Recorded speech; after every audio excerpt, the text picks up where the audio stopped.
Bienvenidos chicos, una vez más a este su programa de Brando Comics, su podcast chileno para el mundo de cómics. Nos acompaña nuestro querido Fernando Galvez. Hola Fernando, ¿cómo andas?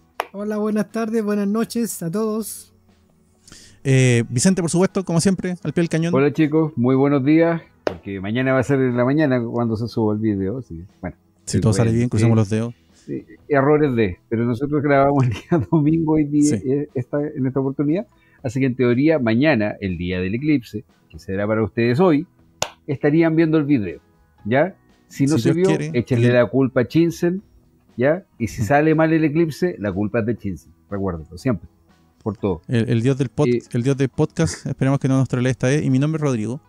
Y en el capítulo de hoy vamos a hablar un poco de la vida y obra de Richard Corben a causa de, o sea, porque se lo merece, pero porque murió esta semana. De ahí vamos a darlos en las noticias y obviamente cuando hablemos del tema. Y nada, pues vamos a empezar con las noticias porque hay noticias. De hecho hay un poquito como que muchas noticias. ¿Por dónde empezamos, Fernando? Mira, por una que se nos quedó la semana pasada, que para los fans de la historia del área espacial galáctica del universo Marvel, para el próximo año, a partir de febrero, Panini lanza completa la colección de Aniquilación. Maravilloso. Tú sabes que debe ser el... ¿Qué es Aniquilación? Para el que no sepa. Ya. Explica Fernando, explico yo. Ya. Mira, Vicente. Aniquilación fue el crossover secundario que hizo Marvel entre el año 2005 y 2006. Sienta las bases de lo que termina siendo el desarrollo del universo espacial, o sea, interespacial, de Marvel, que siempre ha existido en Marvel. Siempre han existido los Kree, los Skrull. En la primera etapa de los Cuatro Fantásticos, Jack Kirby, junto con Stan Lee, se aseguró de que existiese razas distintas, pueblos distintos que tuviesen que tener conexión con esto. Pero además también existía algo muy importante para la Aniquilación. Es que por algo se llama Aniquilación. Existe un universo paralelo al nuestro, el cual tú puedes entrar a través de una cámara especial que tiene el edificio Baxter, el edificio de los Cuatro Fantásticos. ¿Ya? Estamos hablando de física cuántica, interesante sobre todo porque es los años 60. Y ese universo tiene vida. Esa es la zona negativa. El crossover se llama Aniquilación porque todos los pueblos, todas las razas que nosotros conocemos dentro del universo Marvel, deben unirse para detener lo que llaman la ola de la aniquilación, ya que son las tropas de Annihilus, uno de los enemigos de los Cuatro Fantásticos, esta especie de mantis con alas de murciélago, medio con armadura, robótica. Están arrasándolo todo, ya que como son insectos depredadores, se les quedó chica en la zona negativa y empiezan a pasar a nuestro universo que crece más de lo que alcanza su espacio y necesita expandirse hacia otro, exactamente, hacia otros sectores. Y tú vas viendo cómo estos pueblos tienen que hacer alianzas que no los dejan muy conformes en ciertos puntos, pero que gracias a eso se desarrollan los próximos 10 años del universo espacial Marvel. Es tan importante este crossover que el concepto de Guardianes de la Galaxia que nosotros conocemos nace de este crossover y de su continuación, porque uno de los coprotagonistas de esta historia es Peter Quill, el cual está herido, el cual tiene unas partes cibernéticas en este momento y que después es tratado durante la segunda situación que se da tras la primera ola de aniquilación, ¿ya? Y que ahí aparece Groot, y que ahí aparece Mapache Cohete, y Drax es uno de los protagonistas de esta primera tirada de la aniquilación, que es el Drax que uno más o menos conoce, el que hace David Batista. Te vas encontrando con todos estos personajes. Gracias a eso también... Porque, ojo, antes que siga, el Drax que se conoce de la serie, de las películas de cine, no es exactamente el Drax que existía. Pero sí es el Drax que existe. Pasa más o menos lo mismo con Groot. No es el Groot que existía, pero sí es el que existe, que es la influencia de las películas en los cómics actualmente. Sin embargo, el Mapache Cohete sí es el mismo Mapache Cohete, tiene el mismo carácter y el mismo weón de mierda, tanto en los cómics como en las películas. El tema es que, claro, toda esta historia pasó un poquito debajo del radar de la gente porque se estaba sacando Civil War en ese momento en Marvel. Y por otro lado, si no me equivoco, DC estaba sacando Crisis Infinita, que también tenía un par de historias que tenían que ver con el espacio.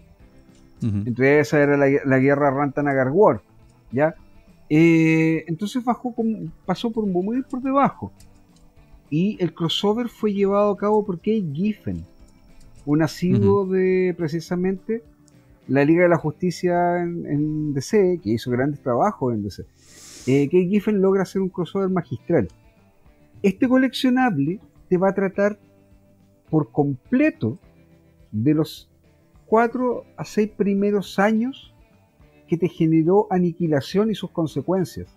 Entonces te trae Aniquilación, que está dividida obviamente en los crossover con las especiales, porque cuando se publicó Aniquilación, se publicaron 5 miniseries por separado que te derivaban en Aniquilación. Una del Silver Surfer, una de Ronan el Acusador, una del Super Skrull, una de un personaje nuevo que crearon que se llamaba Raid, que después toma protagonismo dentro de la historia, y se fueron haciendo así hasta llegar a Aniquilación propiamente tal. Una de Nova, que eso derivó en la serie de Nova, la serie nueva de Nova, con Richard Rider convirtiéndose en el Kyle Rayner del universo Marvel, el portador de la antorcha en el fondo y el que reformula los Nova Corps en el espacio. Es muy interesante la serie, es muy, muy buena, yo la recomiendo. ¿Por qué? Porque además después de eso vienen las consecuencias de la primera ola y viene lo que se llamó Aniquilación Conquista, que es la saga posterior en donde ya aparecen los Guardianes de la Galaxia definitivamente, los que uno conoce. Y te van a integrar Aniquilación, Guardianes de la Galaxia, Nova, que eran los lanzamientos de esa época, te van a integrar dentro de esa historia Dios Emperador Vulcán, que tiene que ver con los X-Men, pero es que precisamente también tiene que ver con las consecuencias de la ola de aniquilación. Guerra de Reyes, que es cuando los ¿cómo se llama? Los inhumanos logran salir de la Tierra y deciden tomar su lugar en las estrellas como pueblo. Y después el Reino de Reyes. Y todo eso te deriva en una historia que se llama El Imperativo Thanos. Ok, momento, antes de seguir. Los Aniquiladores. Antes de seguir, Fernando, ¿cuándo se dio esta noticia y tú sabes más o menos cómo hacer la venta y todo el tema? Sí, mira, esta noticia se dio hace unas 3 semanas, parte en febrero y van a ser 28 tomos en total y 2 tomos por mes. Ajá. Así que junten platita nomás, chiquillos. Sí, esto va a doler. Va a doler. Esto va a doler. Ese 10% va a doler. Esto va a doler. No es broma, en serio, porque es harto. Y como, a ver, el chiste yo creo que son 3 elementos. Uno, que es de las pocas macro sagas, sobre todo Marvel, que sí tiene consecuencias, que sí importa. 2, que es muy interesante en sí misma, está bien escrita, al menos de lo que yo recuerdo. Yo no la leí entera para nada, yo he leído cosas sueltas por ahí dando vueltas. Y 3, que va a ser reeditada de forma integral a un precio aceptable. No sé si tanto así como para decir, uy, qué barato que está. No, pero es aceptable el precio. No un disparate, no algo así. Es algo que vale la pena como tenerlo presente y estamos transmitiendo el live. Un momento. No estamos transmitiendo, ¿cierto? No, un segundo. No, yo estoy... No. Es que aquí dice live record. Ah, ya, no, sorry. Acaban de cambiar la interfaz del OBS y me acabo de pegar un susto. Pensé que estábamos transmitiendo en vivo. No, live vamos a tener la próxima semana. Y también vamos a hablar de algo que es una colección. Si todo sale bien, estaremos empezando a hablar de alguna colección buena que viene. Sí, no, me asusté por 2 segundos porque me cambiaron la interfaz acá. Entonces, como que... De hecho, yo recomiendo a ojos cerrados a la gente que le gustan los personajes del universo Marvel, del ámbito espacial, que compren esta serie. Va a salir como la serie que salió de Jim Starlin. Van a publicar 28 tomos. Así es. Va a salir unos 24.000 pesos aproximadamente cada tomo, pero vale la pena. Y vale mucho la pena, ¿por qué? Porque hay un desarrollo de los personajes muy interesante.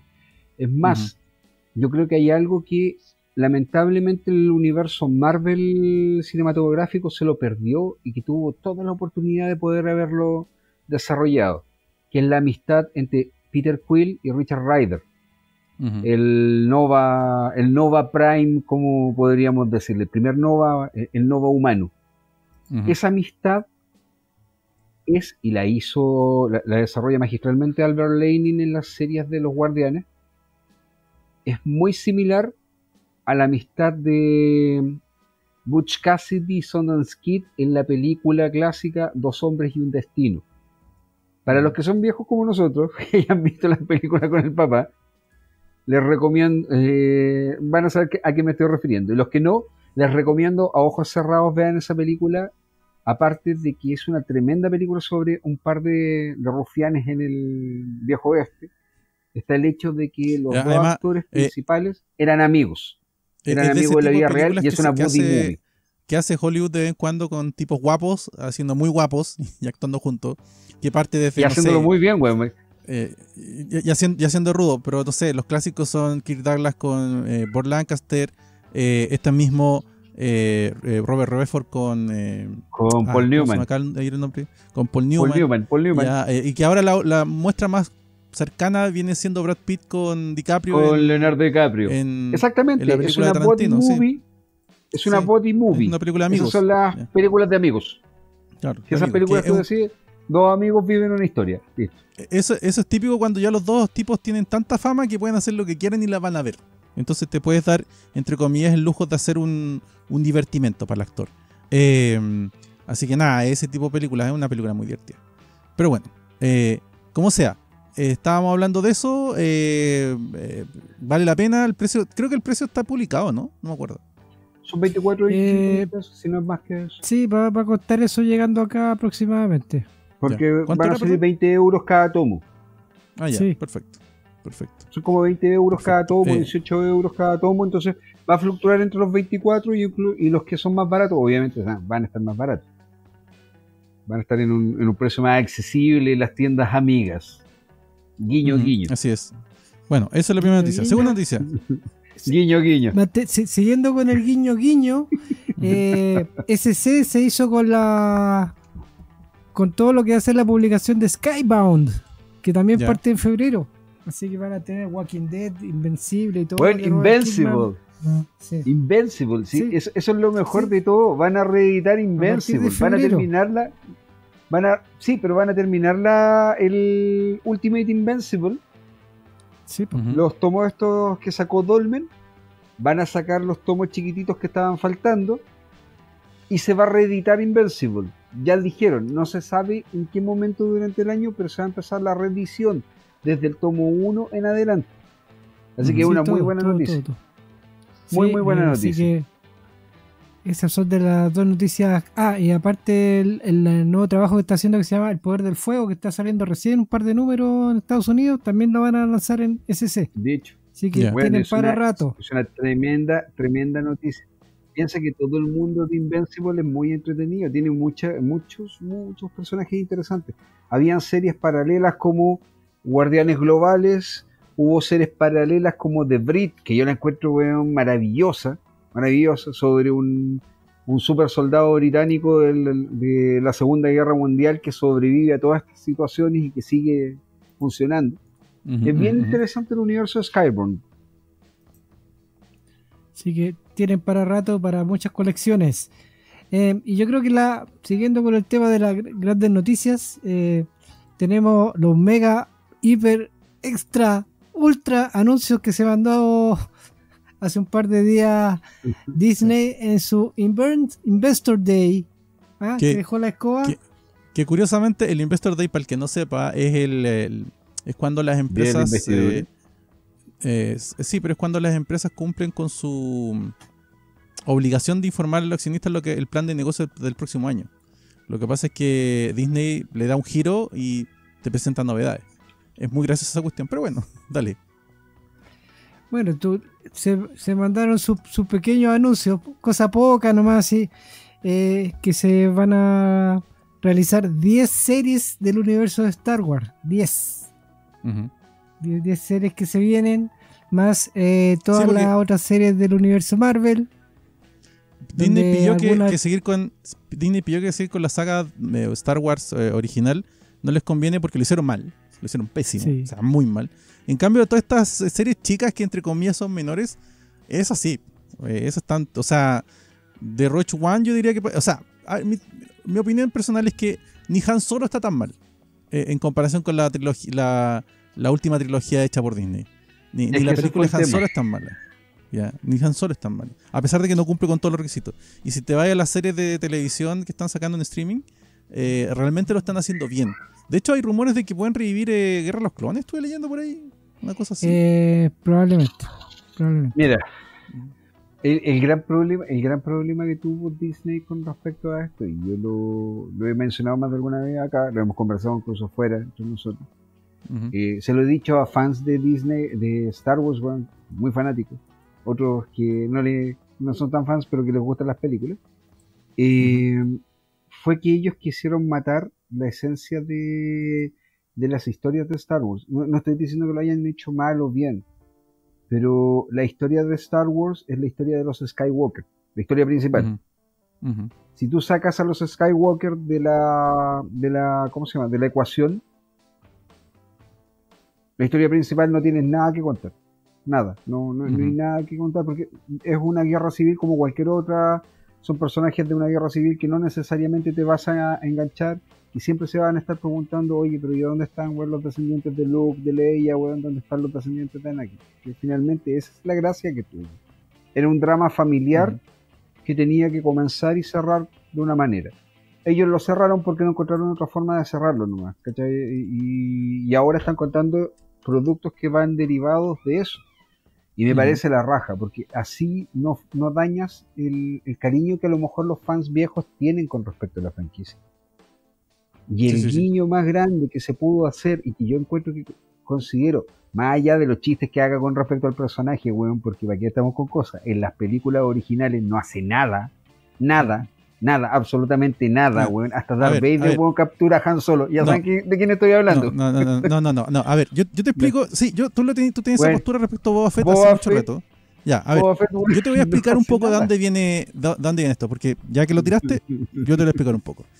Yo era muy fan de Star Wars, de la trilogía original, durante la U, muy fan. Y fui parte de unos foros que habían a nivel latinoamericano en la época que todo, o sea, era la época que teníamos que usar un programa para conectarte a internet y recién ahí poder navegar a través del protocolo HTTP. Estoy hablando de la época que existía Trumpet Windlock. Ya ustedes chicos de menos de 20 años no tienen ni perra idea de lo que estoy hablando. Esto es antes de los modem de alta de 1 mega, o sea, estamos hablando de que navegabas con 120 kilobaudios, una cuestión así. Antes de que tuviéramos algo como esto que estoy teniendo en las manos. De hecho, las páginas web, la mayoría eran solo texto y ponerte una foto a veces te mataba la navegación. O sea, te ponían una foto y era como 15 minutos para ver la foto. Cualquiera que te pusiera un banner, cualquiera que te ponía un banner te lo mataba. Ya, en esa época ya estaban los foros. ¿Qué pasaba qué es lo que pasa con Boba Fett? Porque, bueno, primero, entendamos que antes de que se expandiera el universo oficialmente, nosotros teníamos bastante poco de dónde agarrar. Habían algunas novelas dando vueltas que tenían autorización de George Lucas, algunos cómics que tenían autorización de George Lucas, y a eso se le llamaba el universo expandido. ¿De dónde viene el tema con Boba Fett? Viene de varios detalles. Bueno, Star Wars, siempre el ultra fan de Star Wars se basó en detalles mínimos que se agrandaron a 1 kilo. De que en toda la saga de Star Wars, los personajes del Imperio siempre se refirieron con mucho respeto a Vader. Los que le decían solamente Vader eran los rebeldes, pero dentro del Imperio le decían Lord Vader o Lord Darth Vader, excepto 3 personajes del Imperio, o de lo que podríamos llamar del lado del Imperio, que eran el Emperador, obviamente, porque le decía a mi amigo, le decía Vader, ¿ya? El almirante Moff Tarkin, que era el oficial militar con mayor rango en Star Wars. Ojo, en la primera Star Wars, Vader no es general. Vader pasa a tener rango militar en la segunda, en el Imperio Contraataca. En Star Wars, lo que se llama actualmente A New Hope, Vader es el emisario del emperador, pero no tenía rango militar. ¿Ya? Aún así le decían Lord Vader, excepto Moff Tarkin, que le decía Vader solamente. Claro, pero es que él se supone que lo conocía y tenía un nivel de confianza. Más allá de eso, incluso lo despreciaba, pero no vamos a mostrar. Sí. Boba Fett. De hecho, Boba Fett en el Imperio Contraataca se le cruza a Vader y le dice, cuando Vader le dice, no, vamos a congelar a Han Solo. Y Boba Fett se le cruza y le dice, oye, pero ¿y si se muere? te lo pago. Así. Te lo pago sin... Ahí lo vemos, te lo pago. Palabras más, palabras menos. Muerto entonces, literalmente le dice, muerte no me sirve. Claro, muerto no, le dice, oye, si se muere, el otro será recompensado en caso de... Es como así, será recompensado en caso de que se muera este weón. Además que anda detrás de mi hija, weón. En términos simples. Entonces, todos esos detalles son los que hicieron que el fan de Star Wars de esa época empezara a lucurar con por qué este tipo se le puede cruzar a Vader y no lo mata a Vader. ¿Qué tiene este tipo? ¿Quién es este weón? ¿Quién es este tipo? Para empezar, es el único cazarrecompensas con diálogo, fuera de el hermano de Grievous. Grievous, Grievous se muere, pues, weón. Claro, que lo muere, que tiene diálogo en la primera, pero es el único cazarrecompensa con diálogo. ¿Ya? Se le cruza a Vader y Vader no lo mata, y sobrevive, porque en todas las versiones de Star Wars Boba Fett ha sobrevivido. Entonces, ¿qué sabe? ¿De dónde viene? ¿Por qué es así? Ahí surge todo esto de quién demonios es Boba Fett. Y de ahí surgen algunos cómics y algunas historias en donde te empiezan a ampliar el universo. Y el rumor era el universo expandido. Claro, y el rumor original era que Boba Fett y Vader eran esclavos del mismo planeta, que eran amigos de la infancia. Ese era el rumor, que jamás fue confirmado y que finalmente fue desechado. Pero hasta antes de que se lanzaran las precuelas, el rumor que teníamos en los foros era que Vader y Boba Fett habían sido amigos cuando eran niños. Antes de que él se hubiera cosa recompensa, claro. Cuando era Anakin uno y cuando el otro era Beto a saber, porque en esa época sabíamos que Boba Fett podía ser un rango o un apodo.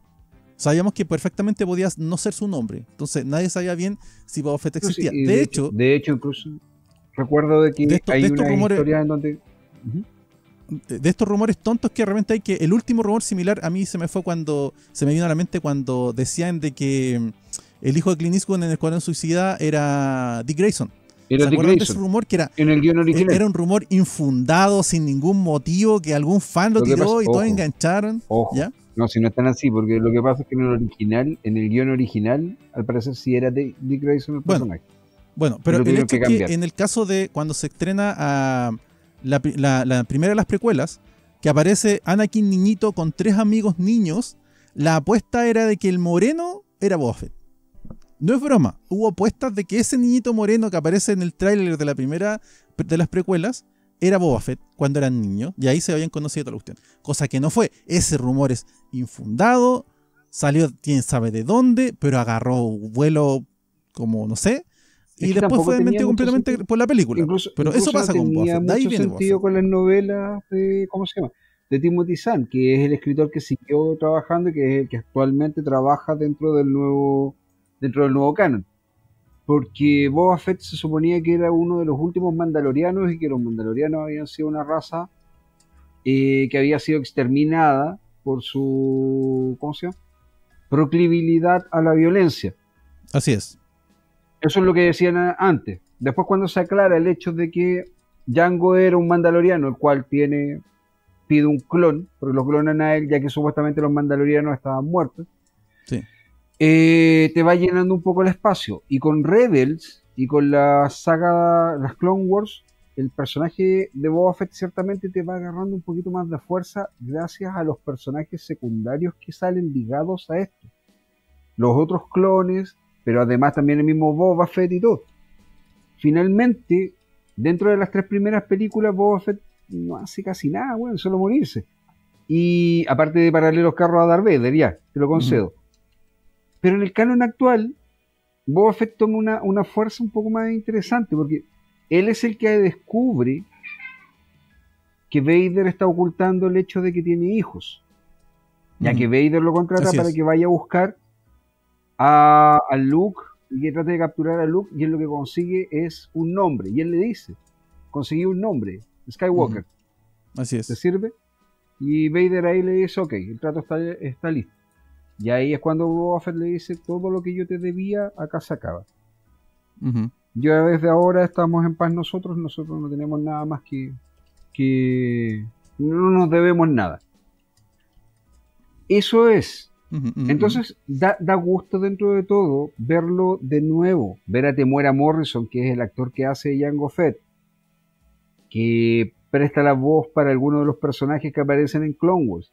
y que finalmente aparezca como Boba, que sobrevivió, no te cuentan cómo, pero sobrevivió al Sarlacc, es un guiño bonito, es un guiño para los fans antiguos, y es para precisamente toda esa gente que especuló que Boba Fett era amigo, weón, de Darth Vader, que Boba Fett, no sé, pues weón, era el mejor cazarrecompensas del universo, y que no terminó en el estómago de un Sarlacc, weón, tiroteado por un ciego, weón, porque sí, weón, nada más que eso.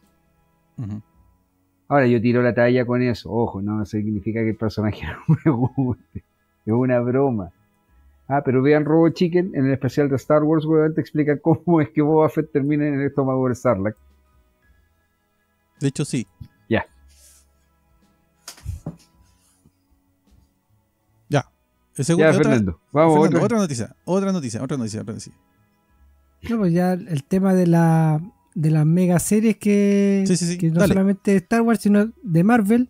Sí, que ahí yo tengo un comentario que hacer, pero tú dale.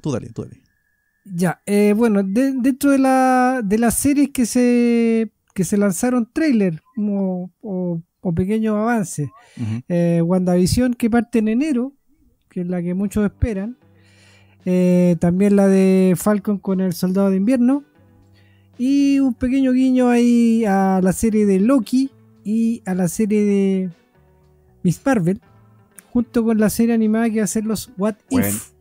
Hay un guiño que tiene la de Loki que a mí me voló la cabeza. Yo no me acordaba de esa historia, pero es un puro detalle, y el que se dio cuenta de eso es Pancho Ortega.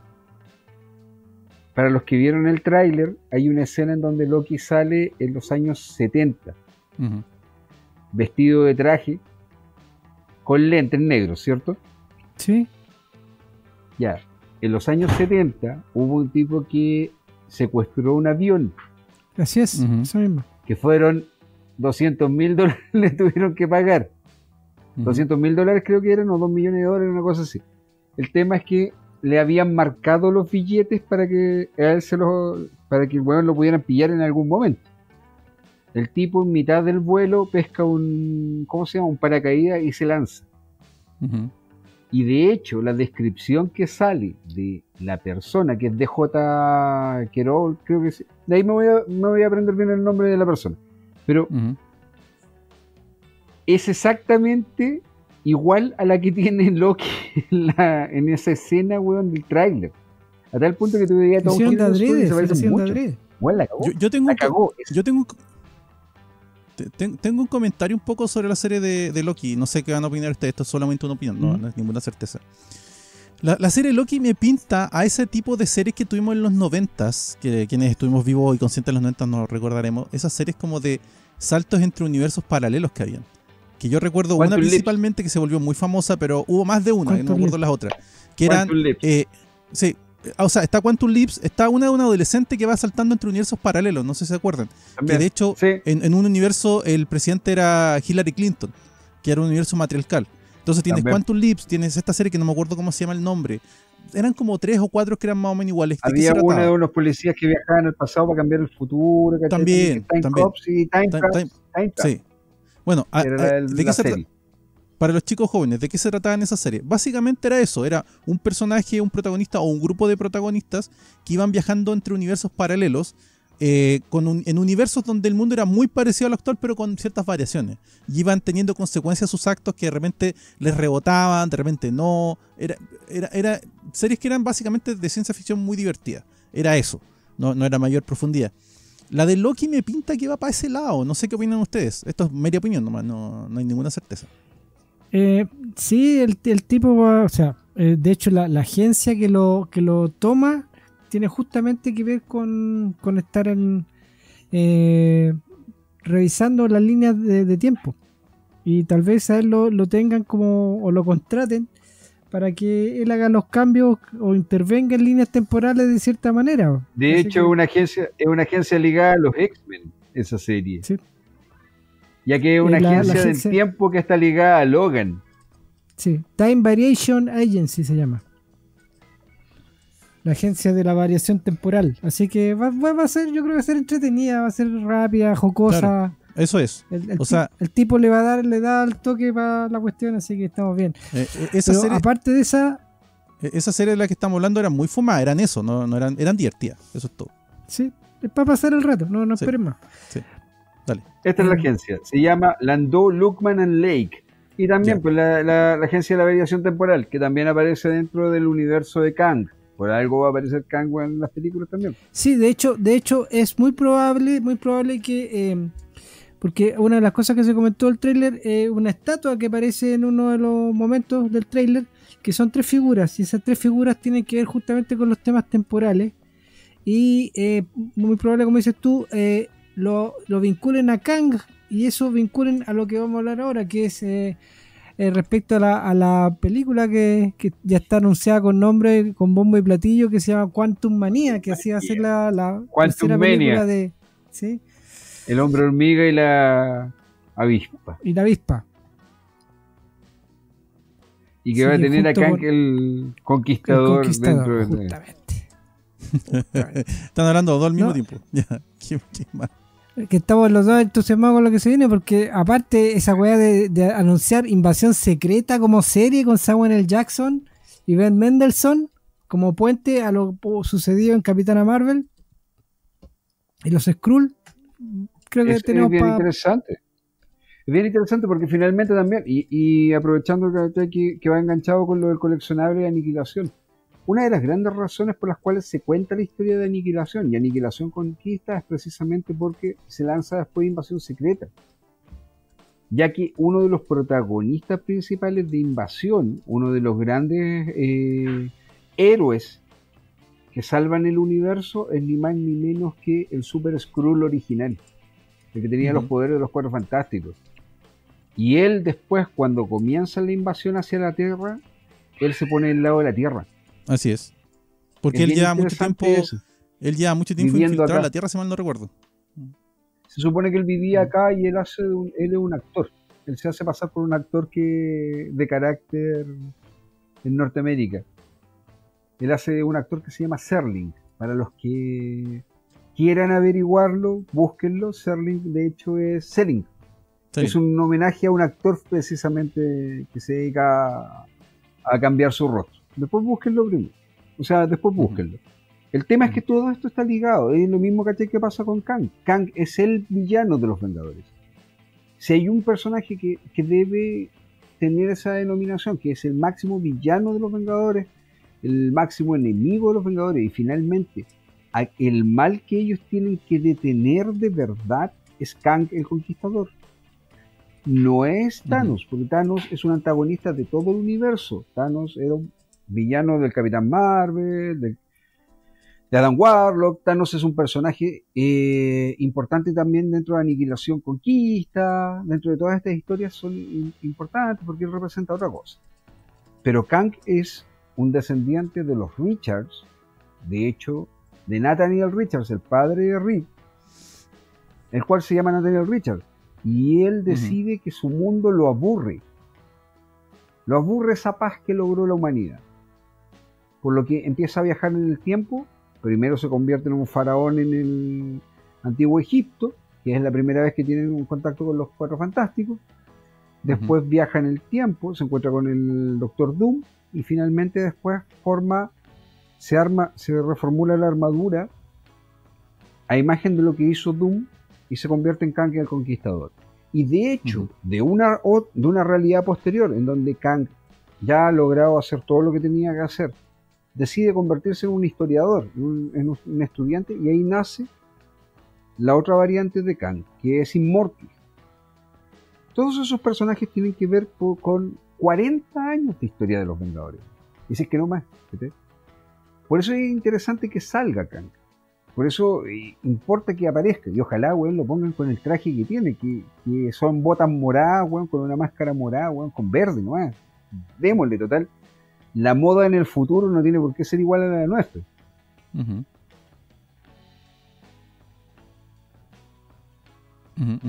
¿Vicente? ¿Qué pasó? Ah, ¿Sí? te fuiste en silencio te fuiste muy en silencio un poco. No, pues sí. Fernando, ¿qué más? Estamos Bueno, casi. para ir resumiendo, tendremos la serie de La Guerra de las Armaduras con War Machine, un especial de Navidad de los Guardianes de la Galaxia para diciembre, una serie de Groot, Y en cuanto a películas, el casting de la película de Shang-Chi, La leyenda de los 10 anillos. Y también ya hablamos de Quantum Mania, como dijo Vicente, el anuncio de que Christian Bale será Gore, el carnicero, de dioses, en la próxima película de Thor. Ya. Esperemos que no sea anecdótico, weón. Mira que a Christopher Eccleston ya le pasó. Le tengo miedo, por eso mismo le tengo miedo a ese poderoso enemigo. Pero creo que la noticia, dos de las noticias más importantes para cerrar todo lo que es con Marvel, es el ingreso de los Cuatro Fantásticos al universo cinematográfico. El ansiado. En desmedro de los mutantes. Ojo, primero van a ser los Cuatro Fantásticos, después los mutantes. Y el respeto que se hace por el fallecido Chadwick Boseman, que no va a ser reemplazado por ningún otro actor. Le van a pasar el manto. T'Challa llegó su vida hasta ahí. Se va a hacer una película que va a ser probablemente del mundo de Wakanda, que va a tomar elementos de eso. Si el tema que tiene complicado a Disney en este momento son las declaraciones desafortunadas de la actriz que hace de Shuri, pero fuera de ello ellos ya planificaron en cambiarlo, como a mostrar el entorno respecto a lo que fue en la Pantera Negra o el mundo de la Pantera Negra. Nada más que eso. Bueno, ahí igual tienen mucha tela que cortar, así que le pueden sacar muchos beneficios si que lo saben usar bien. Ya, bueno, va a depender 100% de los guionistas y del director de Disney. Pero, no sé, hay que tenerle un poco de fe también. Sí, a ver, también estamos hablando de una empresa que sabe lo que está haciendo, que no está adivinando en la actualidad.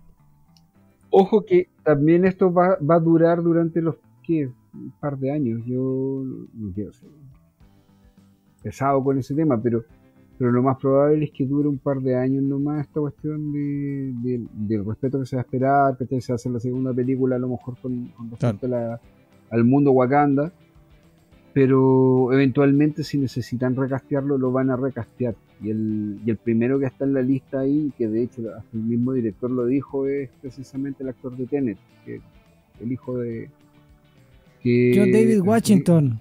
John David Washington, el hijo de Denzel Washington, que es un tremendo actor. Entonces, va a pasar, eventualmente va a pasar y tiene que ser así. Y es lo mismo que va a pasar cuando devuelvan a Tony Stark. Lo más probable es que sea otro actor, y que por eso van a mantenerlo durante un tiempo. O capaz que sea Robert Downey Jr. y lo rejuvenezcan, entre comillas, digitalmente para una película más, para darle un final más cerrado para el mismo personaje. Ahora, de las noticias de esta semana, la que dejó la cagada, que ahora están haciendo memes y chistes con todo esto, es el tremendo casting que se va a traer Spider-Man 3. Sí. Eso hizo estallar las redes sociales. O sea, ya tenemos casi confirmación de los tres. Falta que Tobey Maguire diga: sí, chicos, yo ya estoy adentro, pero le tomaron hasta una foto llegando a los estudios misteriosamente a una prueba de trajes que hicieron. Que esto es un tema, porque tiene que estar en muy buen estado físico para ponerse un traje de Spider-Man. Bueno, está increíble, y tú lo veis, te parece Peter Parker adulto, Peter Parker treintón. Se mantiene súper bien, no hay nada que decir. Él se mantiene bien. Andrew Garfield también está... Bueno, Andrew Garfield sí ya dijo que está dentro de la cuestión. Y de ahí vendrían, bueno, los villanos, Alfred Molina. Todos sabemos que lo recastearon a Alfred Molina para que parezca como el Doctor Octopus. Tendríamos a un ¿cómo se llama? A un Electro. Y falta el villano de Tom Holland, que a mí me da toda la impresión que va a ser Misterio de nuevo. Sí, porque, seamos sinceros, terminó la película. Misterio justamente es la causa de esta tercera película, claro. y Jonah Jameson. Sí, porque además el buitre se murió, ¿no? No, sí, está en la cárcel. No, estoy mal. No, está en la cárcel. En el tráiler de Morbius. De hecho, en la primera película salen 3 villanos del Hombre Araña. 3. Uno es el buitre, que es el villano principal con el que pelea. Está Shocker, que es uno de los asistentes de él. Y está Mac Gargan, la versión latina futuro del Escorpión. universo Ultimate, el Escorpión, que es el líder, este pandillero que le falta el ojo. Ujú. Es muy probable que lo vayan a ocupar. E incluso se estaba mencionando también a The Prowler, porque el personaje que hace David Glover es precisamente el nombre del The Prowler del universo Ultimate, el tío de Miles Morales, que de ahí podrían enganchar para meterte a Miles. Tenéis a esos personajes ya. Fuera de ello, se hace mención a Oscorp en algún momento. Se menciona a Oscorp, pero no ha aparecido ningún Harry, no ha aparecido ningún ¿cómo se llama? Norman Osborn. Sin embargo, la empresa existe. Tienes a Woody Harrelson, porque es parte del mismo universo. Ujú. Por tanto, tienes a Carnage. Por lo que están haciendo, Venom, descártalo como villano para el Hombre Araña. No va a ser villano para el Hombre Araña. Y tienes al otro personaje que va a, ¿cómo se llama?, salir dentro de la película de Morbius. ¿Ya? Va a salir uno de los villanos del Hombre Araña. Habían dicho que podía ser o el Lagarto u otro personaje que tenga que ver con la biogenética, que podría ser Alastair Smitey, el Mataraña. Pero todo esto por ahora son especulaciones. El tema es que en el caso de Misterio, la película te termina tan bien que te da a entender de que Misterio puede que no esté muerto. Recuerda que es un engañador, es un chante. Y todo lo que hizo fue precisamente para poder cagarle la vida a Peter, que era el sucesor de Tony. Ujú.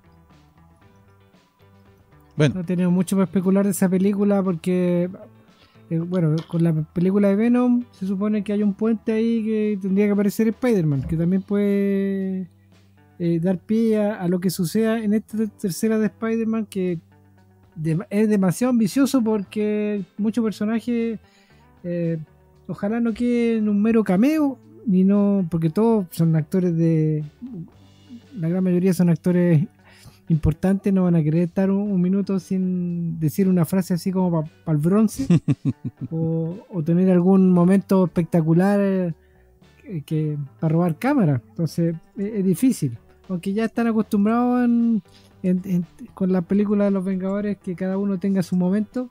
Puede que acá también sea para el lado pero de los villanos, pues esa es la gracia. Y falta Kraven el cazador, pues en alguna oportunidad van a tener que tirarlo. no, pero ese va para película solo, pues, Kraven. Kraven va para película solo.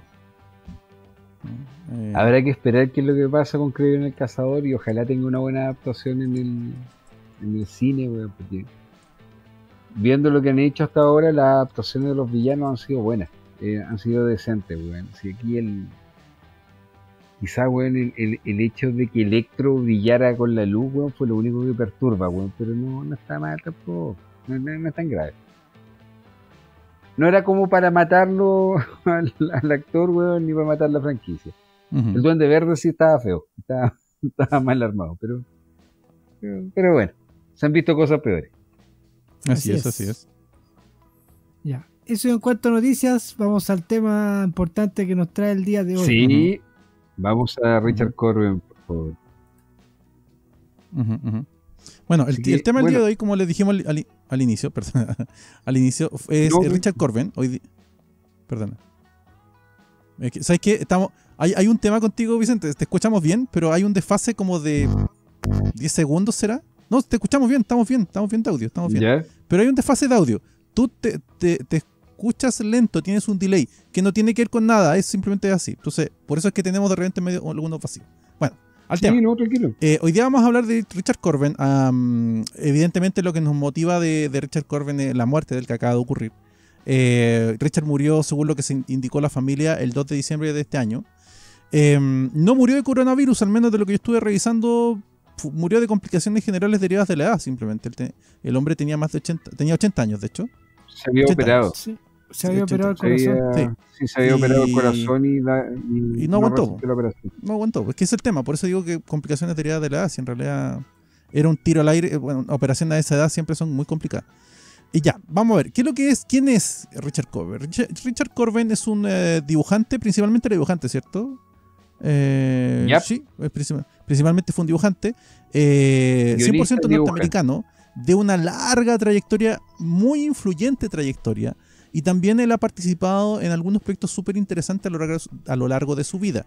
Además de eso, es uno de esos dibujantes, ilustradores, comiqueros que generan escuelas. Y como tal, al haber generado escuela, es uno de esos personajes que uno tiene que tener en mente, porque no es tan común hacer eso. Ya formar escuela en el cómic es gran tema. Dejar herederos, gente que te menciona, gente que considera que te sigue la línea o que es inspirado por ti para lograr dibujar cómics, no es la cosa más normal del mundo, les diremos. Cada dibujante tiene su propio estilo, por supuesto, pero las escuelas de cómics de dibujo son pocas, ¿ya? Y siempre son personales. Pero bueno, vamos a empezar un poquito. Ya, Richard Corben nace, como les estaba comentando, el 1 de octubre de 1940. ¿Ya? Él es un dibujante de lo que podríamos llamar 100% norteamericano. Él es de Estados Unidos, desarrolló todo su trabajo en Estados Unidos y es lo que podríamos llamar parte de la escuela netamente americana del cómics, lo que no quiere decir que no tenga influencias europeas, porque las tiene claramente. Hay influencias no sé, como de las obras clásicas de la pintura y la escultura en su obra, bastante notorias, bastante fáciles de notar. De hecho, él tiene una fijación con el Renacimiento muy profundo, y además, y curiosamente, yo me estaba acordando ahora porque alguna vez también cuando modelaba yo, venía la misma influencia. Él tiene una gran influencia de Miguel Ángel. Uh-huh. Miguel Ángel era en parte la base fundamental. Él lo dijo en alguna entrevista en su momento. Uh-huh. Y tomaba elementos de ello para poder desarrollar su forma de dibujar, su forma de modelar. Uh-huh. Bueno, aquí viene un gran tema, que es algo que conversábamos con Fernando. Fernando, cuéntame, o cuéntale al público, ¿cuál era una de las gracias que tenía Corben como dibujante en cuanto a la forma en que desarrollaba su obra? Bueno, don Richard Corben ocupaba una técnica de pintura bastante especial para darle más profundidad a sus dibujos, por un lado. Hay de cierta manera que el juego que tiene con el entintado me recuerda un poco a Robert Crumb. No sé por qué, tal vez debe ser por la misma idea, época. La misma línea de época y idea. Claro. Ocupaba una técnica como media de spray, de aerosol ahí, bien detallista para darle volumen a su dibujo. Pero esto fue perfeccionándose en el tiempo. El sí antes era mucho de juego de luces en blanco y negro. La anatomía, por muchos aspectos, una búsqueda media deforme, grotesca, tanto las figuras de criaturas, de monstruos, por la línea de terror que él empezó a trabajar en Warren en los 70. Uh-huh.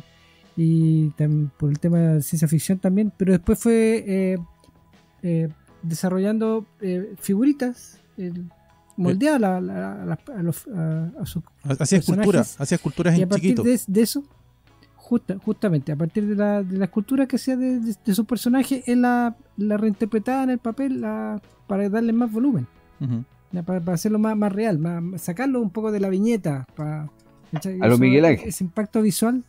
Claro, justamente darle ese impacto visual, a darle vida a la viñeta, no solamente como un relato, sino como tú ves que son personas reales, tú estás observando a una persona en todo su entorno. El gran chiste que tenía el dibujo, como bien dice Fernando, es que al hacerlo de esa forma, con ese modelado, él lograba que sus dibujos tuvieran volumen, que es una enorme diferencia en cuanto al dibujo en general. En general, el dibujo cómic es muy 2D, en general. Estamos hablando de que si bien hay variaciones respecto a las sombras te dan volumen.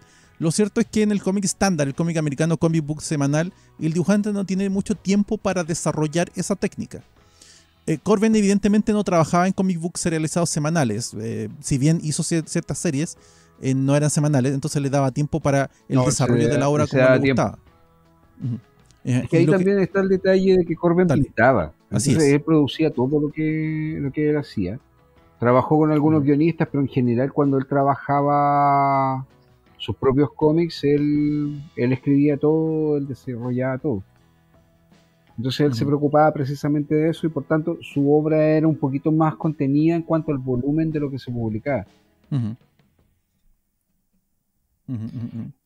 Bueno. ¿Y cómo llegamos nosotros a Corben? Porque Corben, como dije, partió del underground, de la independencia artística, y él llegó a la editorial Warren. Que ojo, en los 70. La Warren, a ver, vamos un poquito antes. La Warren, antes de eso, Corben participó en fanzines underground, que es una cosa que le hemos conversado. Claro. Nosotros a veces creemos que todo el cómic gringo era mainstream, todo el cómic gringo se publicaba en grandes editoriales y cosas así. No. En Estados Unidos, al menos hasta finales del siglo pasado, el fanzine siempre fue un elemento de contracultura, de discusión, de difusión, súper importante. No puedo decirlo ahora porque la verdad no tengo muchas noticias de este siglo sobre el fanzine en Estados Unidos. Al menos hasta los 90 sí, tanto así de que películas como las de Kevin Smith hacían mención al submundo fancinero en Nueva York, en Boston, en Los Ángeles, se hacía mención a eso. Había un circuito interesante y muy fluido de cómics. Cuando hablamos sobre las Tortugas Ninja, lo mencionamos también. Y Corben parte en este mundillo, ya generando evidentemente sus primeros trabajos más serios. Ahí es donde conoce gente que trabajaba en otras revistas, la Monster Rules, la Voice of Comic Tom, que esa no la conozco, la Monster Rules sí las conozco. Bueno, y siempre yéndose más o menos al mismo lado. Iba siempre como al mismo lado, al tema de los monstruos, del cómic de misterio terror. También hubo ciertas cosas como de parodia. Claro, parodia. Erotismo paródico. Lo que pasa es que, a ver, ahí tú mencionas algo. Monster Rules en realidad no era el nombre del fanzine en donde él publicaba. Monster Rules fue la primera historia que él publicó. Corben en ese momento ya trabajaba y él estaba trabajando en una productora de animación y de dirección. Es de ahí de donde él deriva esto. Porque como a él le gustaba, siempre le gustó en la universidad, diseñar, modelar y estructurar, él conversa con alguien en efecto que conoce en algún momento y empieza a publicar su primer cómic propiamente tal. El tema es que Monster Rules después ya cambia el fanzine, cambia el nombre del cómics de Corben porque se iba publicando mensualmente el cómics de Corben y era lo que más llevaba gente. Y el primer trabajo profesional de Corben en ese momento es 2 años después de empezar a publicar Monster Rules, que es esta historia paródica de la sociedad norteamericana, junto con temas de monstruos, de estas figuras titánicas, colosales que él dibuja. Él después hace una historia que se llama Rolf, la primera historia profesional de Richard Corben, propiamente tal. Aunque sea dentro del movimiento underground, es Rolf. Y si llega a Warren, es por el tremendo amor que él tiene hacia el terror, en especial a H.P. Lovecraft y Edgar Allan Poe. Ahí es cuando llega a Warren, y que venía además sostenido porque él había empezado a generar la serie que lo consagra, que es Den, en los años 70. Hablemos un poquito de eso. Den, ¿qué es lo que es Den? Den es la historia de un individuo que... a ver, Den nace de una idea anterior de Richard Corben. Mucha gente, fíjense en el detalle que yo vi. Richard Corben trabajó en animación, trabajaba en una productora. Bueno, hay un cortometraje que él hizo a principios de los 70 que se llama Neverwhere, que de hecho con Rodrigo lo estábamos comentando y yo creo que Fernando también lo ha visto. Es un cortometraje de no más de 5 minutos en donde él cuenta la historia fantástica de un chico de una persona que trabaja en una oficina, que se aburre de la oficina, lo echan del trabajo, él se va a la casa, sufre un accidente con una especie de placa madre de computadores. Recuerden que en ese tiempo los computadores se armaban, uno los tenía que armar en la casa. Sí, sí, sí. O pagarle a alguien para que te lo armara. Y él entra a un mundo fantástico en donde él es un héroe colosal que se llama Dan. Y la referencia, bueno, inmediata a la historia. Y en este mundo fantástico, él puede obtener las armas que él quiera, los objetos que él quiera, para poder defender a una princesa que tiene que defender de un monstruo que la rapta y se la lleva a un castillo. El cortometraje es sumamente interesante, está hecho con el vuelto del pan, literalmente, porque él dibuja en papel rústico de color, sí, en blanco y negro las imágenes, y las va moviendo en fotogramas, le va tomando foto, toma otra foto y así, para poder después irla armando en el movimiento de la cámara. Y ese cortometraje es el que inspira la idea de Den. Den es un héroe en un mundo que algo pasó. Se acabó, no sabe si se acabó la historia o si el mundo es real, pero Den tiene que salvar a una princesa y tiene que ir atravesando una serie de pruebas dentro de esto. Es una historia súper simple, pero que poco a poco, cada vez que tú la vas leyendo, te vas dando cuenta que hay otro contexto y hay una subtrama con respecto a la imposición de la realidad, que es la realidad en donde está Den con la realidad donde vivimos nosotros. Eso fue lo que hizo destacar Den.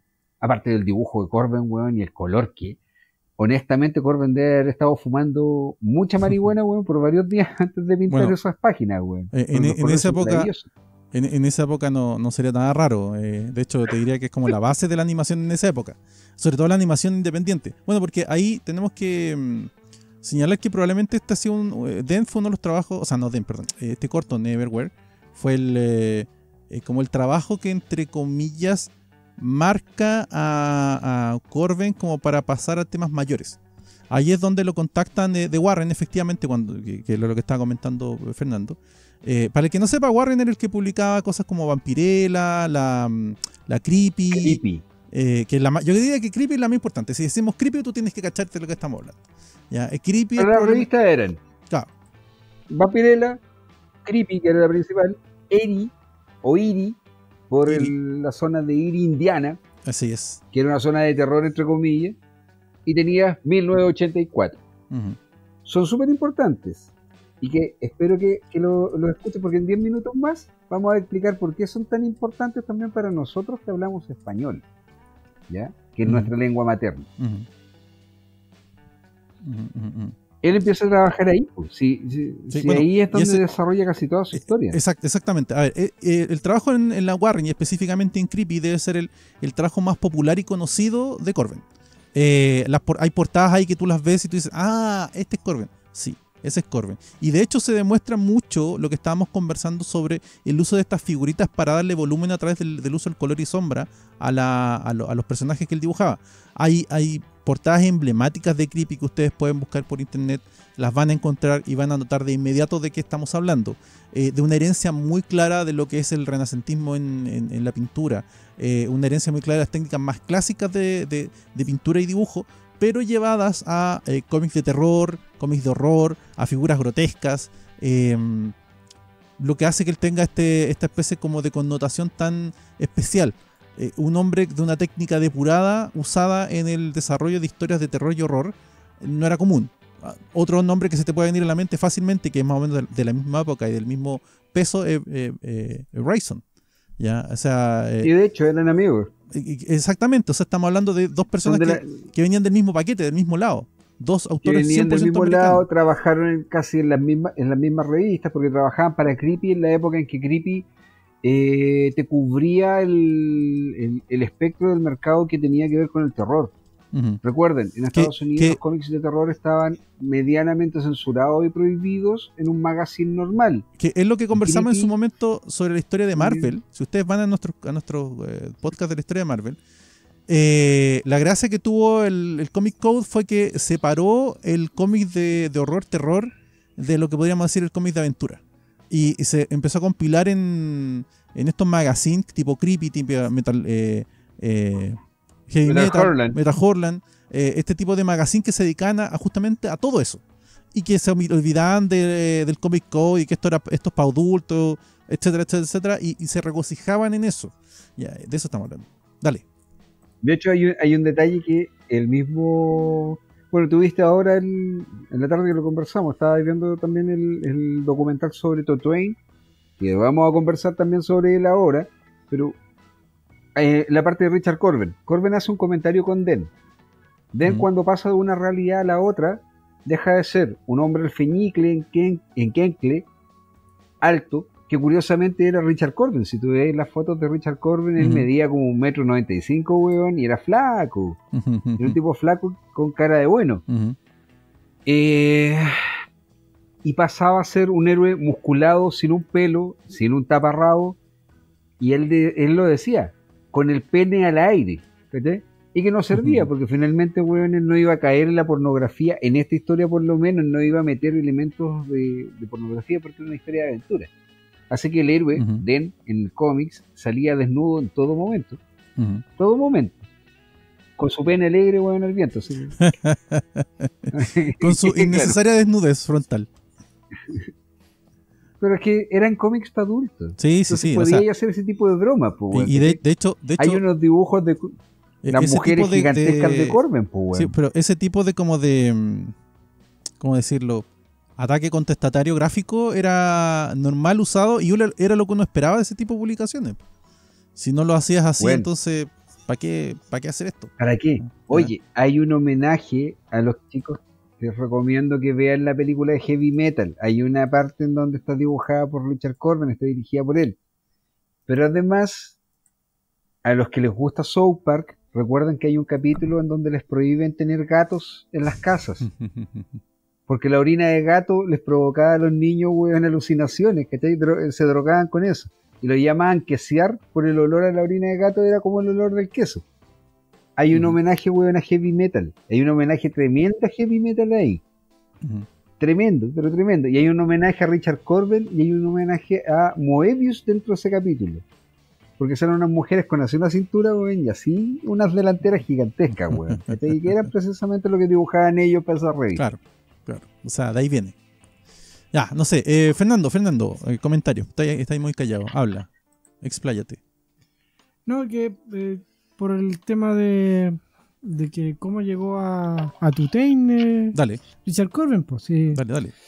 Sí. Joseph Tutain lo conoció a través de la editorial Warren, en los trabajos que él realizó justamente en Vampirella.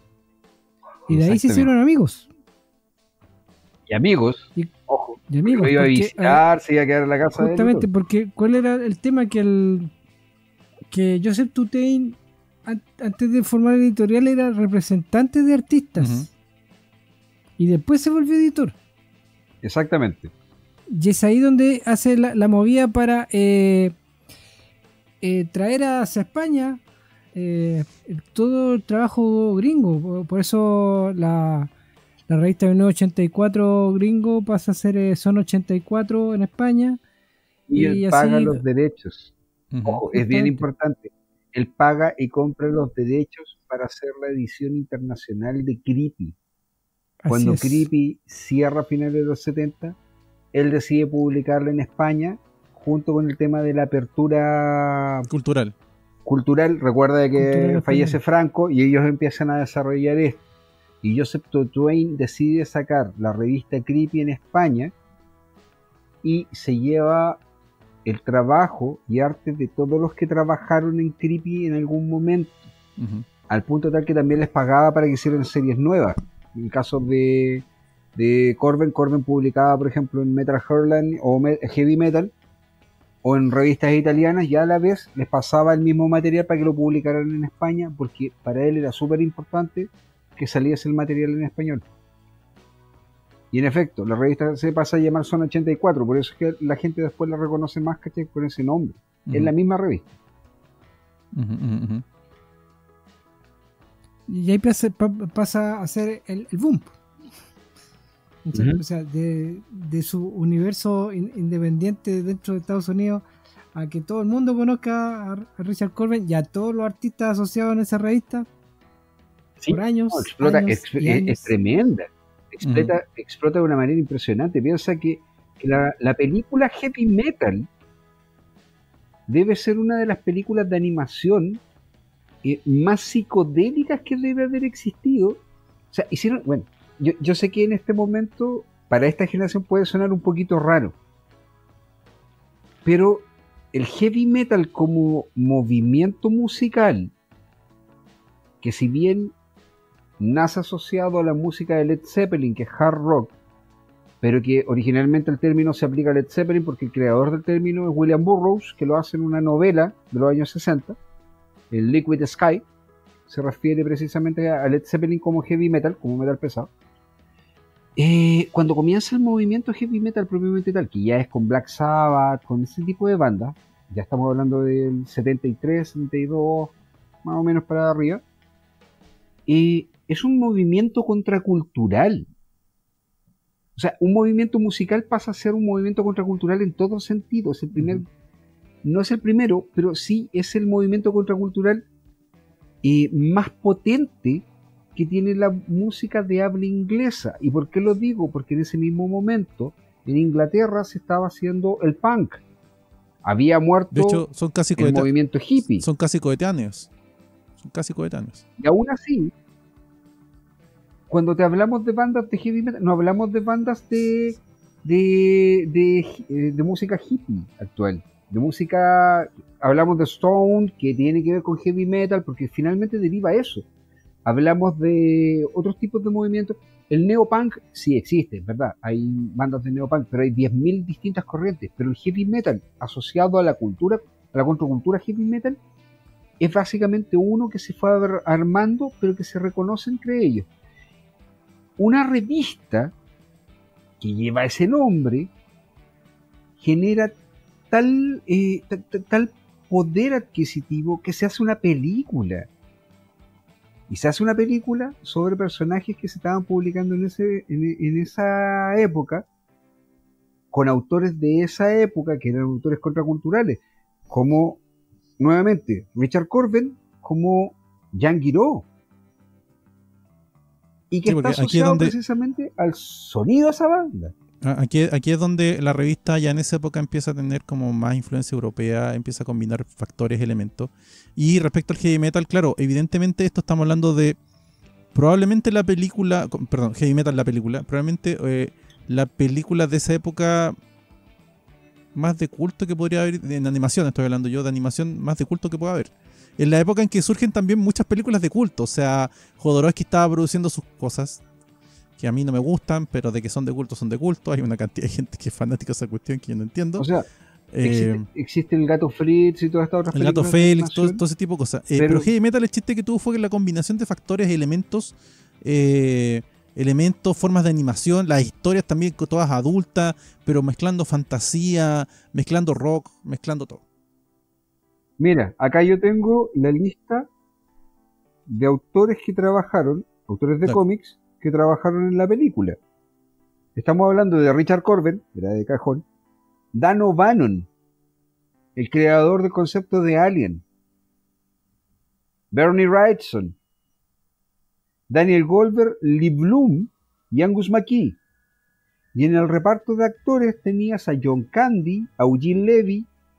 Para los que no recuerdan, a Eugene Levy es el protagonista de Cheat Creek y que hace el papá de Jim Weon en American Pie. Es actores. Estamos hablando de que estaba joven. Joe Flaherty, Richard Romanus, Jackie Burroughs, Marilyn Lightslow. Bueno, es un tremendo casting de actores. Un tremendo casting de gente que trabajó para una película de animación que se estrenó en el año 81 y que es ni más ni menos que de 90 minutos. Otra cosa que habitualmente no se hacía en Estados Unidos. Recuerdo que las películas de animación eran generalmente de 60 minutos, 70 minutos, 80. Las más largas líneas eran de 80 y tantos minutos. Sí. Bueno, eso. Chicos, el que no había visto Heavy Metal lo puedo entender porque no es tan fácil de obtener. Pero si tienes la posibilidad de verlo, porque probablemente debe ser una de las cosas más influyentes a nivel contracultural y comiquero de esa época. No estamos exagerando, creo yo. Esa película inspira a muchos dibujantes, a muchos directores. Es como el King Kong, es como ET, es como Encuentro cercano al tercer tipo. Sí, imagínate que 20 años después se hace Heavy Metal 2000, por eso, y ahora se va a hacer una Heavy Metal nueva. Son películas que influyen mucho en la gente, más allá de la calidad. Para ser muy sincero, a ver, Heavy Metal es un compilado, es una antología. La película intenta como replicar el modelo del magazine, que también era un compilado de historias. Entonces, en realidad, las historias entre sí no tienen mucha relación, y hay algunas que son mejores y otras que son peores. Pero las que son buenas son bien buenas. En serio, hay un par de historias, sobre todo las que están basadas en fantasía heroica. Sí, son la raja. Yo la encuentro la raja la película. Más allá de que es casposa, que es antigua, pero hay que verla. A los que nos gustan los cómics, véanla porque de verdad les va a volar la cabeza. Piensa que la calificación para Estados Unidos es la calificación R. Es una película de animación con calificación R. Y en Argentina estuvo para mayores de 18 y acá en Chile era para mayores de 14 porque como pensaban que eran bonitos, güey, no sabían lo que estaba dentro de la película. No supieron lo que había, o sea, era como, son monos, denlo nomás. Es para niños. Denlo nomás, no hay problema. No trae cosas como medio adultas. Entonces ponlo mayor de 14. Sí, pues ya, mayor de 14, güey, listo. Y en esa época, que vayan con los papás nomás, no y en esa época en Chile existía todo espectador, mayores de 14, mayores de 16, mayores de 18 y mayores de 21. Ya, o sea, ni siquiera era como la calificación más chica dentro de lo que podríamos decir adolescente. No, era o sea, más alta, perdón. Era mayor de 14. O sea, todo el mundo la vio. Toda esa película. Y se estrenó en el cine, acá. Se dio en el cine. ¿Sí? Fue una cuestión muy rara. Y de hecho tuvo reestreno en el cine. Fue una cuestión muy extraña. Bueno, sigamos con... sigamos con nuestro querido. Ya, Fernando. Pero que esto tiene que ver con Corben. No, sí sé que tiene que ver con Corben. Sí, tiene que ver con Corben. Fernando, tú has estado muy callado. Sigamos. ¿Qué quieres decir? Dime tú. No, pues después del gran boom que tuvo Richard Corben, gracias a esta gran amistad que la tuvo hasta la última, sí, con Joseph Tutain, decía siempre, a él le estuvo muy agradecido de él, en todo aspecto. De hecho, en el documental que pueden buscar en YouTube, los cómics de Tutain, donde aparece el extracto de Richard Corben, él le envía una carta a los documentalistas donde él justamente expresa su aprecio, su cariño, su amistad y agradecimiento a Joseph Tutain por haberle abierto las puertas hacia un nuevo mercado para hacerse conocido. Oye, pero sí, lo llevó al primer salón del cómic de Barcelona. Hay una entrevista de la... Imagínate, de la... ¿Cómo se llama? De la televisión española, de la RBE, puede ser, televisión, que es la red de televisión es como el TVN de acá, weón, ¿cachai? La RT, donde salen, claro, entrevistan a Richard Corben en el primer salón del cómic de Barcelona, en el stand que le armó Joseph Tutain para que él fuera, porque en realidad el tipo era un boom. De hecho, yo tengo dentro de mi colección de cómics de Tutain, que tengo las Creepy, están los Creepy Presenta o Tutain Presenta de Richard Corben. Y es porque él los sacaba en un formato que era medianamente bonito para la época, que era un tapa rústica, que ahora ya uno no puede decir, bueno, ahora ya no es tanto. Bueno, y eso en ese momento era un papel de calidad y todo. Eso era parte de lo que conversábamos. Corben, en eso de Corben Presenta, es porque él escogía lo que se iba a publicar. ¿Ya? Y por eso decimos que él crea escuela, porque él efectivamente, evidentemente no va a escoger algo que no te gusta, escoger algo que te gusta. Y Corben tenía ese mérito dentro de la revista, de funcionar como curador para este título. Y evidentemente él tomaba cosas que a él le importaban y le interesaban, cosas que para eso lo nombraron también. Y por eso también él es uno de estos autores que crean escuela y forman un séquito de autores que le deben un poco o mucho a todo su trabajo. Después de eso, solamente como para cerrar respecto como de la obra lineal de Corben, después de eso, ya a finales del siglo XXI, Corben entra como en lo que es el mainstream del cómic. Él trabajó en DC, en Marvel, en Dark Horse, trabajó en Hulk, en Hellblazer, en Punisher, Alien, en Hellboy. De hecho, en Hellboy yo creo que que es más Hard fácil. Times, el primer arco, claro, Lazzarello, Exacto. Tiempos duros, tiempos difíciles, está dibujado por Richard Corben. A eso iba. Yo creo que es más fácil que ustedes puedan pillar el trabajo Corben en Hellboy en tiempos duros, como dice Vicente, que en otra cosa. No porque el resto no esté editado, sino que primero se edita poco, se edita de forma limitada, y por lo tanto encontrarlo en Hellboy yo creo que va a ser la forma más fácil de pillarlo. Dale. No, pero por ejemplo, en Macoma también sale, en el especial Macoma y otras historias de Hellboy. Sí. Pero además el trabajo de Richard Corben en los tomos en Vértigo están recopilados en un tomo muy bonito que sacó SC, que se llama Grandes Autores de Vértigo, Richard Corben. Yo se los recomiendo, están en las tiendas, se puede encontrar, chicos. En los 90 Corben sí publicó hartas cosas entre medio, ojo. Lo que pasa es que en los 90 él publica su propio, arma una editorial. Él arma una editorial a finales de los 80, principios de los 90, ya Joseph Tutwain ya había fallecido. Entonces él decide armar una editorial y empieza a publicar su material dentro de esa editorial. Y él publica tanto Mundo Mutante, que ya lo había pasado, ya lo había publicado a través de Zona 84, que es una tremenda historia. Publica la continuación y publica la tercera parte de Den, porque Den tuvo tres grandes arcos que te van contando esta historia de este oficinista maltraído, que en otra realidad es un gran héroe. Y después, claro, en los 90 lo que lo hace funcionar no es solamente el empezar a trabajar con algunos editoriales importantes como DC o ¿cómo se llama? O como Dark Horse o Marvel. Sí, trabaja en Marvel. Sino que también es el hecho de que la gente lo convierte en un autor de culto y empieza a exigir buenas ediciones del trabajo de Corben. Eso es lo que logra que Richard Corben en cierta forma siga funcionando. Pero Corben era un autor muy agradable, pero como todo autor de cómics es como medianamente tímido. Entonces, él no era mucho de bulla, de autoproclamarse, de autobombo. Yo no sé si, Fernando, ¿tú lo conociste en alguna de las convenciones que fuiste? No tuve la oportunidad de conocer. ¿Lo viste alguna vez? Solamente... Nada, no tuve la oportunidad.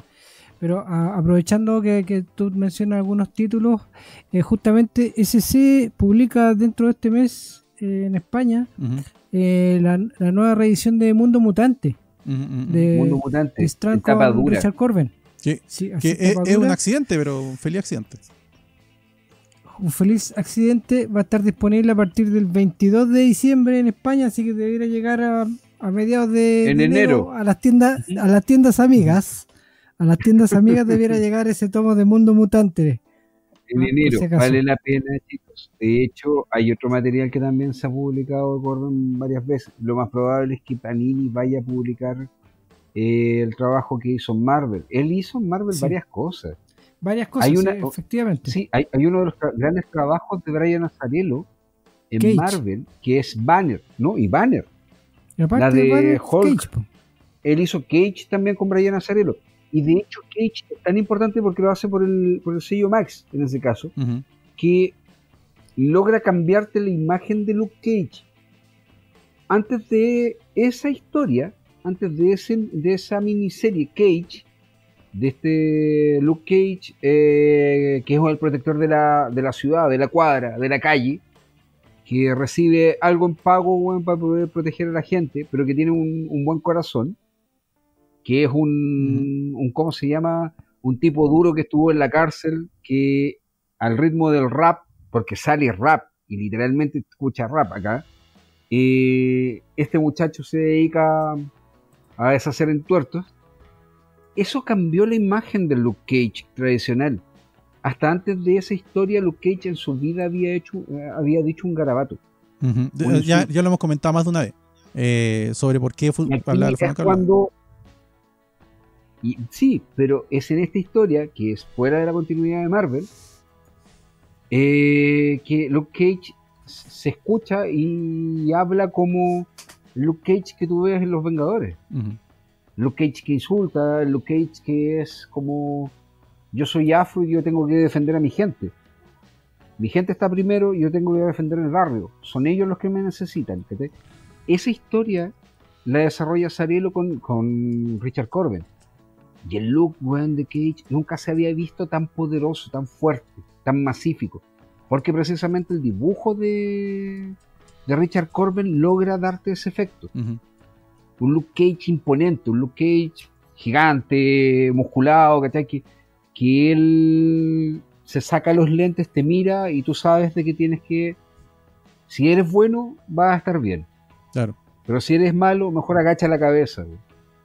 Claro. Aprovechando que tú mencionaste, disculpa, Dale. aprovechando que tú mencionaste la línea Max, también hizo otra historia Richard Corben con los guiones de Daniel Way, que es Star, el asesino. Exactamente.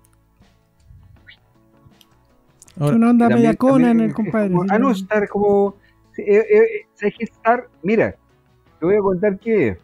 Y aquí viene un gran detalle. Originalmente Corben hace una historia que se llama Bloodstar. sí. ¿A ti te suena, Sí, sí, sí. Fernando? Y a ti, Sí, Rodrigo, Bloodstar, también. Sí. Ya. Dicha historia, que fue publicada en la revista Creepy, en español, y que me parece que en las revistas de Warren se publicó en 1984, está basada en una novela corta de Robert Irving Howard, padre de Conan, que se llama El Valle del Gusano. Ya. Basada en esa historia nace la leyenda de Bloodstar, la cual es contada por parte de un amigo al descendiente de Bloodstar para que él entienda cuál fue el verdadero sacrificio que hizo su padre por salvar a su gente. Y es una historia totalmente épica, tú ves ahí nuevamente, es un Conan rubio, es casi un antecedente, weón, de He-Man. También salió, de hecho, salió, ¿cómo se llama? Reeditada en algún momento. Me parece que la reeditó. A ver, déjame revisar, pero ahí ¿Panini, me acuerdo. o no? Y Star. Porque se publicó por Twain en su momento. Pero me da la impresión que se volvió a reeditar. Déjame buscarlo. Pero es básicamente lo mismo que pasa con Star. Star deriva en cierta forma de esa búsqueda de él. Que si el guión se va por otra parte.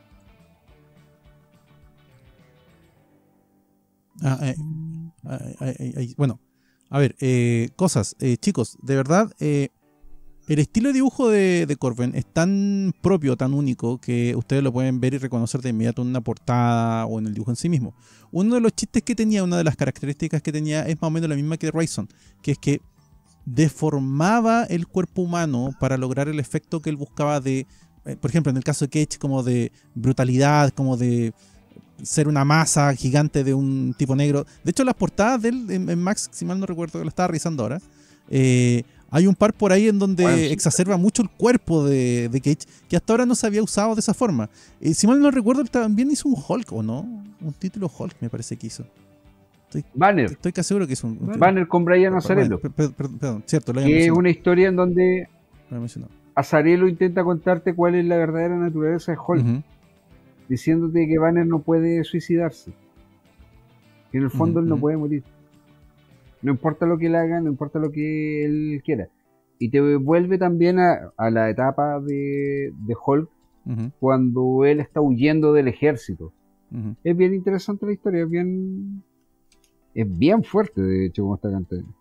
Bueno, eso, como les digo, una de las gracias que él tenía era que él lograba deformar el cuerpo humano para lograr dar un efecto como de masa, de brutalidad inminente.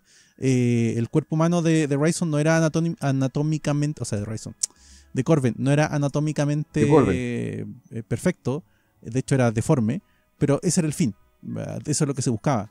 Y lo lograba en la mayor parte de las ocasiones. Fernando, rellena, ¿qué más quieres decir? Mientras Vicente busca el dato. No, mira, otras cosas que son importantes, aprovechando de las técnicas de dibujo en cuanto a la narración de Corben, le gustaba jugar mucho con el tema de que ciertos inicios de su historia o bien partieran en blanco y negro y las desarrollaba en color para cerrar en blanco y negro, o al revés, blanco y negro, color, blanco y negro.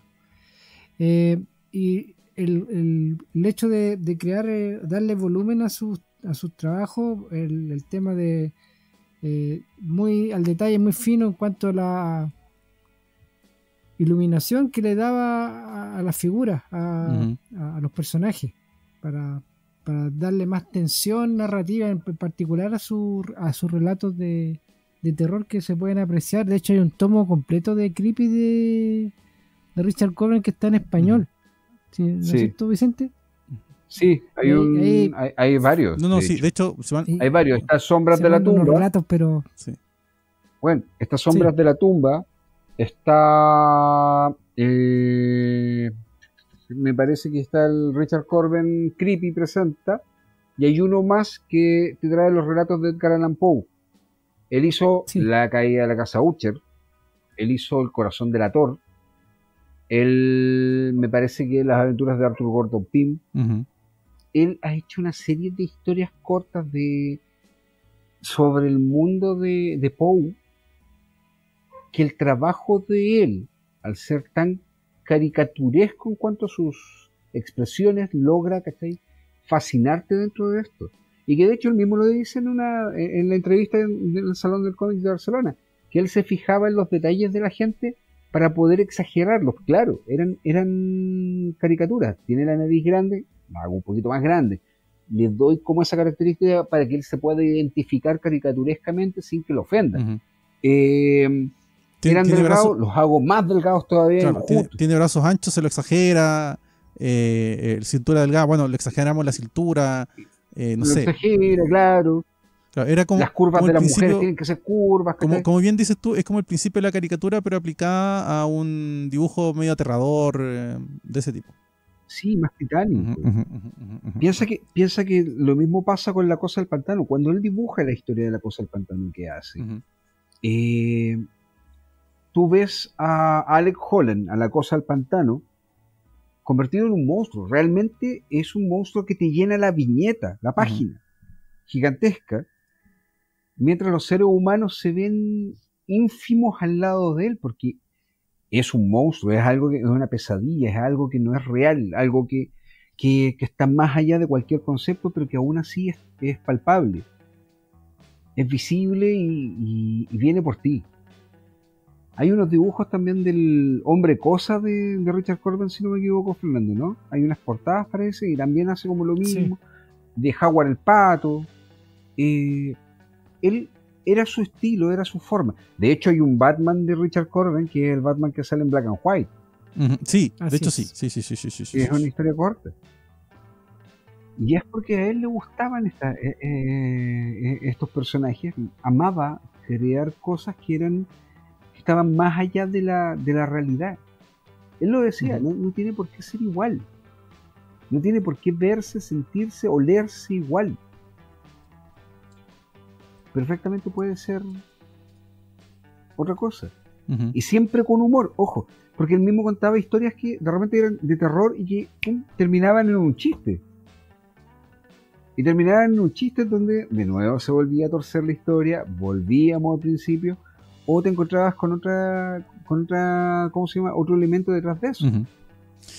A él le gustaban esos giros. Bueno, y creo que ya hemos hablado todo lo que teníamos que hablar de Richard Corben, al menos de forma lineal y coherente. No sé, Fernando. Oye, ojo, acá hay un detalle bien interesante con respecto a los de Bloodstar. Bloodstar oficialmente es publicado en... ¿Cómo se llama?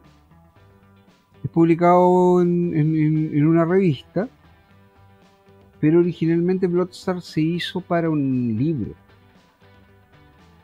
Y de hecho, Bloodstar es la primera novela gráfica que se llama a sí misma novela gráfica. Recuerda que El contrato con Dios se publicó un año antes, 75. Y esa es la primera novela gráfica con ese formato. No sé si te acuerdas que tapadura, con sobrecubierta para librería. Ya, Bloodstar, publicado por Morning Star Press originalmente, se publica de forma limitada y numerada. O sea, sacó, no sé, no me acuerdo, acá no me sale en el dato cuánto sacó, pero ponle que haya sacado 30.000 copias que venían con la firma de Richard Corben en dorado en la portada, y que decía novela gráfica, Ujú. graphic novel. Entonces, oficialmente Bloodstar es la primera, así como Contrato con Judas es la primera novela gráfica de la historia, la primera que se autodenomina novela gráfica fue Bloodstar. Eso por primero. Lo segundo, Bloodstar, de todas las obras de Corben, debe ser la que más veces se ha reeditado en conjunto, de las solas, me refiero a una sola historia, la que más veces se ha reeditado. Y se ha reeditado a distintas lenguas, a distintos idiomas. Ujú. Entonces estamos hablando de que él ya tenía otro hito que a lo mejor uno no conoce, no se encuentra. Por tanto, yo les recomendaría que si se puede encontrar la edición, porque yo me acuerdo que salió una reedición de Bloodstar hace unos años atrás. No lo sé, para qué mentir, no me acuerdo. Estoy revisando acá. Mira, Pero- Joe Kelly le hizo la reedición del material en algún momento, pero déjame ver. Pero Me bueno, a parece ver, que salió en mientras, algún mientras, momento mientras Vicente busca, reeditado. Fernando, por favor. Opiniones, ya como para ir cerrando la idea. Mira, mi último comentario respecto a Richard Corben es que una vez que ves el estilo de él, ya no puedes quedar ajeno a su Ujú. trabajo. O sea, te agarra el estilo de... O lo aceptas o no lo aceptas. Y si lo aceptas, quieres descubrir mucho más del trabajo de Corben en la revista, donde Claro. sea. No queda ajeno. Concuerdo. O sea, porque no te puede gustar porque no es muy bonito muchas veces, más grotesco, o porque realmente esta forma de ver, de contar historias, de presentarte, de conmoverte por los tipos de relatos de terror o de ciencia ficción o fantasía, te lleva o no te Ujú. lleva, pero no queda ajeno a Richard Corben. Así Eso. es, Uy, así es. imposible. Ya, Vicente. Imposible quedar ajeno. Imposible quedar ajeno a un autor de este talante. En el fondo, Richard Corben marca un antes y un después en la forma de narrar cómics que tienen los norteamericanos. Debe ser el autor, debe ser uno de los autores, no el autor, pero sí uno de los autores más europeos en cuanto a su visión narrativa. Ojo, Ujú. porque su obra es eminentemente cinematográfica y yo creo que gran parte de lo que aprendió en la productora de cine y animación lo trasladó precisamente al mundo del cómics. Más allá de si te gustan o no sus historias, que eso es válido, es innegable la influencia que él tiene en autores mucho más cercanos a lo que uno puede encontrar.